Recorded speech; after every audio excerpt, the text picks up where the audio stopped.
Now you might ask yourself, why do I do that? And that's just to get it kind of away from the craft so we don't have an accidental spontaneous disassembly. You know, like not like we have had any of those today. Alright, let's just play by the book. Don't screw with it. You know, I can do this 100 times whenever I'm not doing it live, but on camera, screw it up every time. It's awesome. Thanks, guys. I blame you. Oh, also, these parachutes, you cannot deploy them while you're on fire. Obviously, some of you that have played KSP for a while remember the old days where we could pop the chutes in orbit and just drag them all the way down and they would never break. It was amazing. Nowadays, not so much.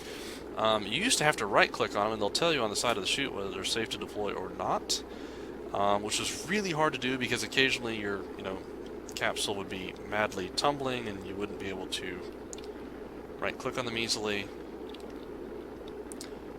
Anyways, nowadays, they actually highlight over there red if they are unsafe to deploy, and it will turn yellow when it's risky, and then it will go back to your normal non-denominational gray color whenever it's okay to pop those chutes. Now, that doesn't mean that it's going to have enough time for the chutes to do any good. I've had more than one occasion where I'm going, 1,000 meters per second right off the ground and can't open the chutes, and I basically end up finding out what a bullet feels like. Uh-oh. What happened? What happened? I lost something. I think I lost a leg. Yeah, I lost a leg. Okay, I'm having to really hold it now. I am slowing down. If I would have paid attention to that a little bit closer, I probably wouldn't have lost the leg, but at this point we're basically over the worst of it. So yeah, I don't have to worry about it so much now. Where are we? Did we land where I thought I was going to land? Yay, on the mountain range. Okay, cool. So now it's actually kind of safe to do the whole bleeding off speed thing. Because we're not going to die anymore from the heat. Let's see if we can make Jeb lose his lunch.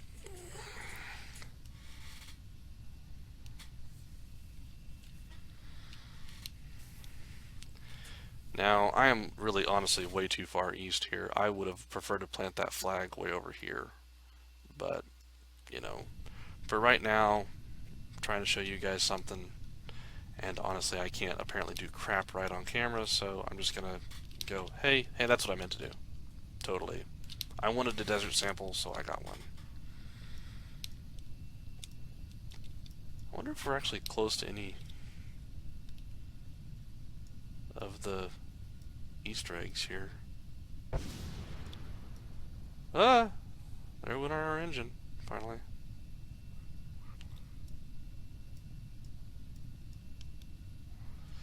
Come on. We can open our everything. Okay, there we go. Gray parachutes. It's safe.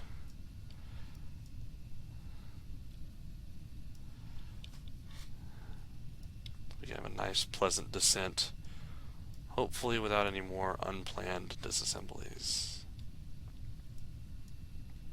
Do we have battery? Nope, we're out of battery for our charge too. So, yep, we're coming down by the seat of our pants. Now, on a side note, notice the capsules have monoprop in them, right? It doesn't weigh really hardly anything, but some people recommend on the first few stages, whenever you're not using any kind of RCS control whatsoever, to go ahead and remove the monoprop from your capsule. That's fine. You can if you want to. I don't really do it very often, but either way, we are safely nestled now, back down to the ridiculously slow speed of descent. Again, there's our shadow. Later on in the game, whenever you get landers and you want to start landing on other bodies and stuff, one thing I really enjoy doing that helps a lot is on the bottom of your lander, put a spotlight, and face it straight down using the rotational tools. And then whenever you're landing, turn your lights on and you will see a spotlight on the ground that will get incrementally smaller the closer you get to hitting it. It's very useful for timing your death or landing, whichever you prefer to do. Now we're on a hill, so I'm going to do nothing because I have no battery power. I hope the ground is soft. Ah! Yes! The missing leg didn't kill us. Alright, cool. Let's observe our bay. Yay. Let's observe our goo. Yay. Let's, not sure if I can get that crew report or not. Let's see if we can fiddle with it to get that crew report. Alright. And it's on its side too, so that's really good. Alright, so let's get Jeb out.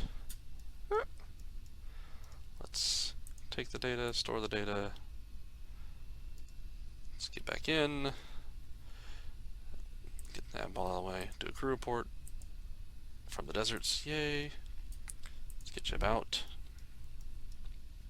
Fall. Bounce our head on stuff because we're, you know, yay. From the desert. Now again, we need to get away from the rocket. So you need to do a little yakety sax here. Okay. Plant flag. Approach. Approach.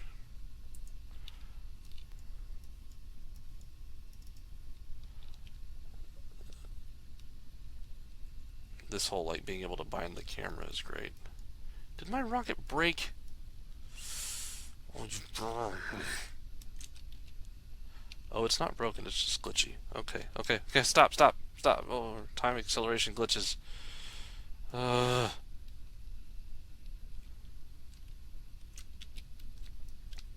on. Get back on the rocket.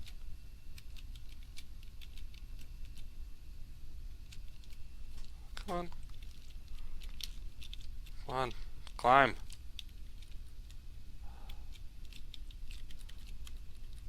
Yes. Alright. Cool. Recover.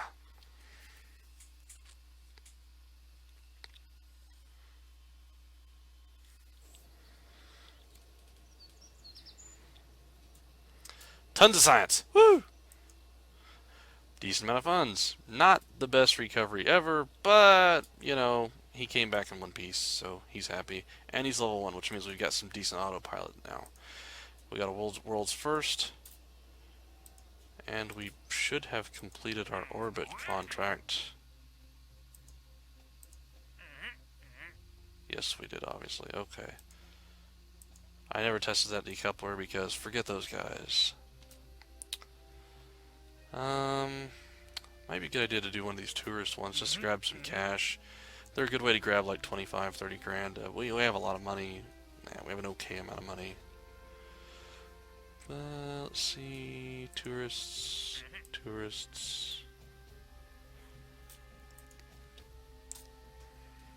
Oh, I just destroyed that contract. Okay, so let's go back in here into this tracking center. You notice we have our flag here. Where flag over here. So now when we come around the planet, we know roughly before this flag we need to splash down, and then we need to splash down somewhere over here. So this is already getting quite long, so I might not show you that right now. But yeah, that's the first few launches of Kerbal Space Center. We basically launched 2 rockets. Let's skip the plane parts for now. I really want these. Unlock that. I really want the science nodes because of these 2 pieces in the extra science experiment. And struts. That'll get rid of that roll on our rocket. So right now we've only upgraded a few things. If we go back in here to that rocket,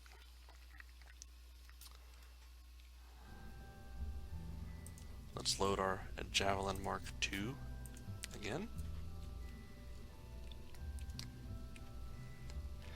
Now that we've basically done a bunch of experiments, we don't really need as big of a rocket. So let's do this, because we've got a bunch of the dumb experiments out of the way, or the basic starter ones, right? So let's reduce our part count here a little bit to 1 of everything. So that gives us a little bit more room to work with on parts. We don't have those bigger fuel tanks yet. Let's get these guys out of the way, put those better steerage fins on here.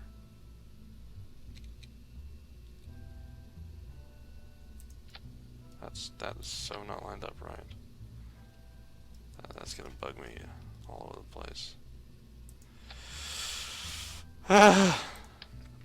And now we can actually use our straight engine in Atmo. Move it up here again, staging.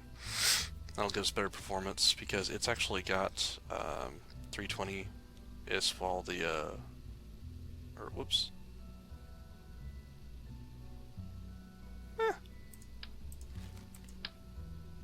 I'm lying. It's okay.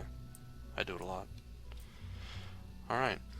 You've also got these guys right now, and a lot of people diss this engine. It doesn't have a lot of thrust. Its ISP is about a little better than the Reliant.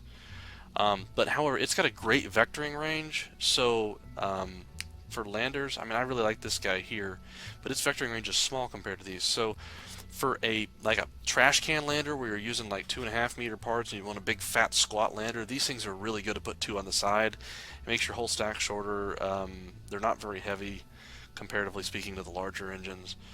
So if you need something between the Terrier here, this one, and the Poodle, which is 4.5 tons you get later, but has 220 units of thrust, this is a very, very, very nice option that makes for a nice wide lander, and you really want wider for landers. So our rocket's a little bit better here. We could maybe add another section of liquid here, maybe another section here. Got our battery now so we don't run out of juice. Let's go ahead and add that. Now if we're adding an extra batteries here, I would also suggest going to your capsule here. Let's do this here. I'll explain here in a minute. Let's get these guys out of the way.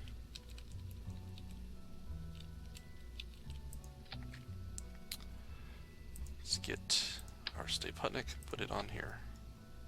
That looks horrible.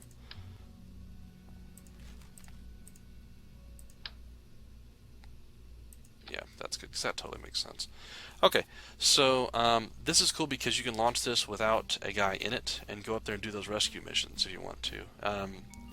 You don't necessarily need to do it this way, but if you're going to launch a satellite, right? Another silly thing to do, which is fantastic if you don't have crew, and it's really actually good if you do have crew, is on the capsule itself or on the satellite body itself, disable the battery. Now the reason for that is because if it ever gets facing the wrong direction and you need to realign it to get your solar panels to face the sun, you can actually right-click on the probe body and you can turn the battery back on, even if the probe is otherwise non-controllable. So it's very, very, very useful. I have rattled and rattled and rattled and rattled and rattled and rattled now for a while, and y'all are probably done hearing my voice. So I'm going to go ahead and call it for now, because we've basically unlocked everything at this point. Struts. That's what I wanted right there.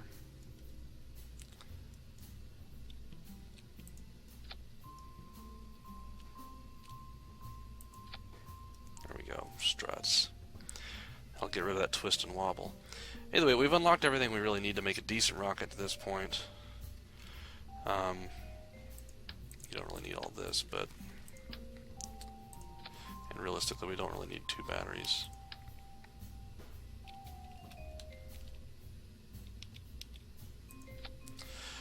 Everything you need to make a decent rocket at this point, and that should get you basically out of the atmosphere, up to orbit, and on your way to Mun or Minmus. And this guy right here, with just a couple of tweaks, could get you a lot of different places. If you want to, you can start building fatter rockets.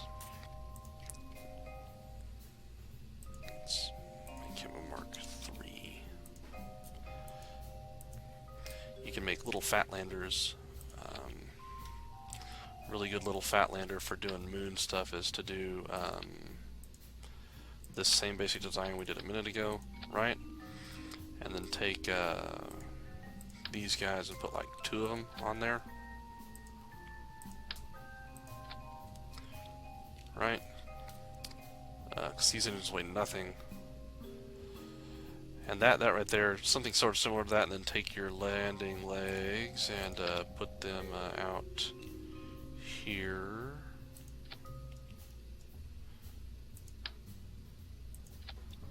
See, get yourself a nice wide base to land on. Obviously this would be better if it was in quadruplicate. 4 landing legs is almost always better than 3, so try and go for 4. This is obviously ridiculous. Something that you could do is, like, this would be really, really good, this design, if you had unlocked fuel pipes. But fuel pipes are a little further in the tech tree than we are right now. The cool thing about this design, too, is if you are a little further in the tech tree, let's don't save, build that type of a lander, whenever you have unlocked a probe core that is right there, because this guy is capable of doing stability assist. The Stayputnik is not, right? So if you've unlocked the Octo that does stability assist, throw the Octo on top, throw your science guy in the pod, let the Octo do the driving, right? Because that way you can at least get SAS. You really don't need to have the autopilot stuff to point you in a direction. As long as you have SAS, you're okay. And or just some other part that gives you SAS. So then you can have a science guy. You got those 2 pods, or you drag all your science experiments out to Minmus or to Moon. Minmus is fantastic for this. Make a pod just like this, send it to Minmus, go hop around a half a dozen different biomes, reset the experiments, take every single experiment you can from every single biome, drag all that science back in the pod, drop everything except for the pod and the heat shield, come back, land on Kerbin, be the savior, max out the entire tech tree, or at least enough to do the first like 2 or 3 tiers, depending on what you're playing on. You can easily come back and max out up to here, doing that mission if you do it correctly. I've come back from a Minmus run with several thousand science all at once. But either way, that gets you the first 2 tiers. I could have probably science horde a little bit more and got that one unlocked if I wanted to. Aviation is fun. These little jets these new ones are fantastic. But yeah, there you go. And I have rattled for over an hour. So that's Snake. Thanks again for your time, and have fun.